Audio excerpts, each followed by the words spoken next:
Alright, now we're going to go into our special segment about how to help get rid of flameouts on the Hondas specifically. The 09s seem to have a bigger problem than the 010s. Calls come in about that a lot. So I'm going to show you a few tricks.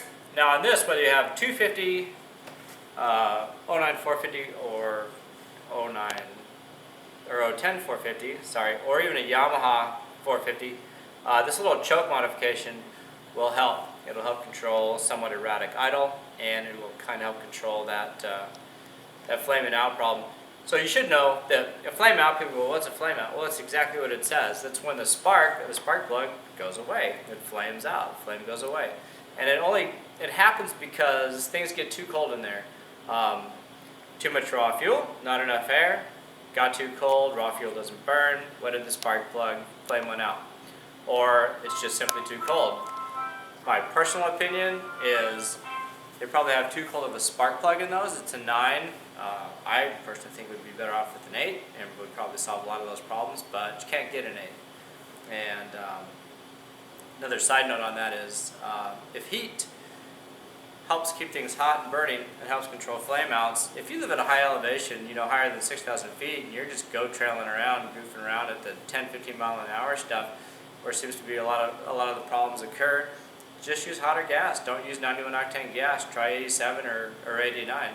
There's a reason that they sell 86 and 85 octane gas in Colorado, because they know at those higher elevations you need that lower octane to burn and have good throttle response. So that's a good cheap try for you.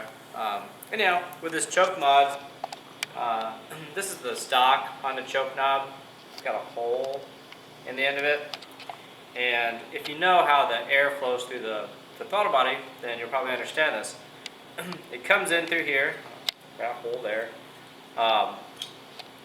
flows up through here, turns, as this arrow shows, comes into the choke, which is positioned right there, and then drops down. Well, as it's coming into the choke,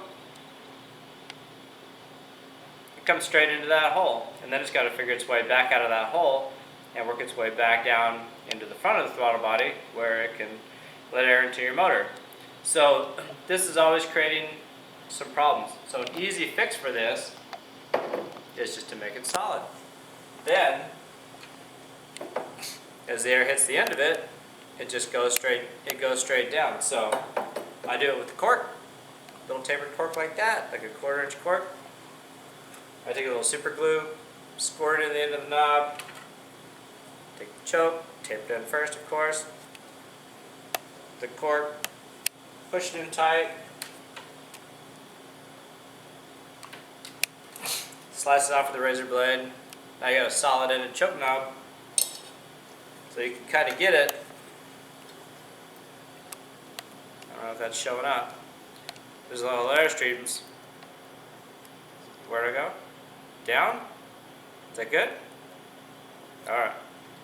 Now the airstream runs at the end of the choke, it doesn't get caught up into it, and it can feed the engine its air easier. And it'll help. It helps. Air is constantly feeding through this hole, especially at the lower throttle openings. There's still a lot of pressure in here at the lower throttle openings, so the air is constantly feeding through the choke hole.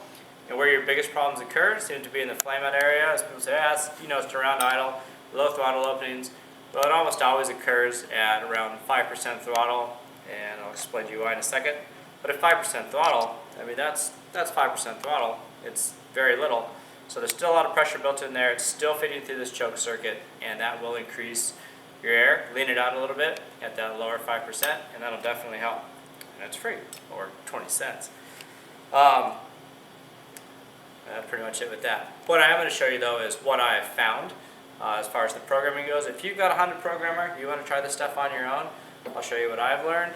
You might have tried it, but it's always worked. I learned this the hard way, not the hard way, but with the Simon Smart Body. It's so efficient that the air flows over the injector at quite a higher speed, and when that happens, if you know from carburetor stuff, Bernoulli's principle, airflow stuff, and we'll get into all that later, that the fuel can enter into the airstream much easier. Now you think it wouldn't on fuel injection because you think it's an injector is an electromagnet. Its time that it opens and closes is controlled, and you would think that the same amount of fuel would go into it regardless, but it doesn't. So if it's easier for it to flow in there, it still continues to pull through the injector, and it ends up getting richer. So like on my stuff, down there at 5%, it's leaner by 25% on those Hondas because they're so efficient. But that led me to think that maybe on the stock throttle body, it's having the same problem. Well, voila, it actually ended up fixing it. So choke thing helps, but with the programming, I'll show you why it kind of occurs on this board. So here's the walls of your throttle body. Here's your injector, throttle plate, throttle shaft, little airflow dealios. So here at the low openings, about 5%, the air is just sneaking along these walls, and it's at pretty high velocity, and it's just sneaking along the walls. Well, it seems that it's still at such a high velocity right along this wall that it's creating low pressure along the wall, and then the fuel can enter the injector that much easier. So if you know anything about Bernoulli's principle, you know kind of how this works, Venturi principles of carburetors. We'll get into that next time. But anyhow, it's at these low openings that the problem seems to occur. So when you go down to idle, I don't think that it has too much fuel at idle, even though you can control that, but it's just right off idle, and that's when it usually has a tendency to die, just when you get back on it. So at that very low opening, then it flames out and then it dies. And like I say, I was having the same problem with the Simon Spark Body, and I ended up leaning those things up, 20 to 25%. But it had to be down there at the 5% throttle, and you kept being in the wrong range. And until you started marking off your throttle, putting your tack on it, you didn't really know where you were at. Now I was running air fuel stuff as well to know exactly where I was at, but you always think you're in a different either throttle position or RPM range until you're really looking at the stuff and know. Then it's pretty obvious. So went back in, and we're going to move over here to this computer and this Honda software.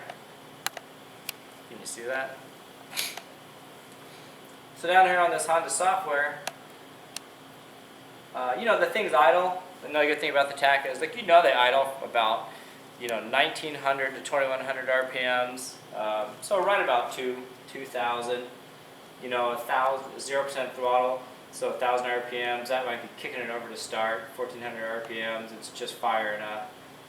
1,800, that could affect it a little bit, and you can change these. You can change these RPM numbers on this Honda. But right there at 22, when you're down at idle, let's say the thing goes back down to idle, just about idle. You're at 2,200 RPMs. You're at 0% throttle. Well, when you crack it into the 5%, you're still running 22 to 2,500 RPM. So these are the cells that you need to work in. Just work in this one right here. I did 1,800. I did 2,200.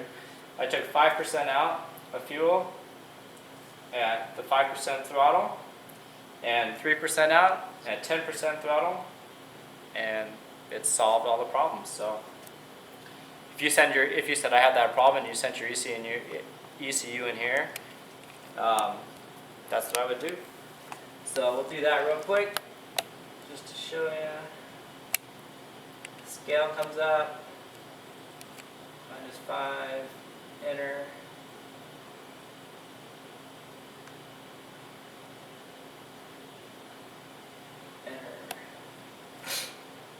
And then there you go. Other good thing to know is, if you're down at 0 throttle, you grab a handful really fast and it seems to bog or has a hesitation before it picks up and goes, keep in mind where you are. Think about where you really are. You're at idle, so you're at about 2,200 RPMs. But you've grabbed a handful of throttle, you're at 100% throttle. So that's the cells you need to work in. So up here, 2,200, 100% throttle, add 2% fuel. I guarantee you it will start to clean up that problem. So you don't need to waste a bunch of fuel getting into areas where you're really not. $44 or whatever these little tiny tacks cost, and some tape to mark off your throttle, it'll save you a lot of headaches when it comes to a lot of things. So that's basically it as far as the flaming out kind of stuff. We have a ECU reprogramming service for $34.95 if you just want to do that. But if you actually want to send your throttle body in at the same time. Remember from the segment before, I told you there's some TPS numbers that work better than what you may have or what is standard. Just learn that over trying a whole bunch of different numbers. There's good numbers for the Honda, there's good numbers for the Kawasaki's. But anyhow, with this, we can do the choke, set the TPS to where it works best, better acceleration, better top end, and do this whole reprogramming, and it's just $50. So you'll find out about that on the Simon Smart Body page on the Facebook. And that's it. Have a great day. See you next time.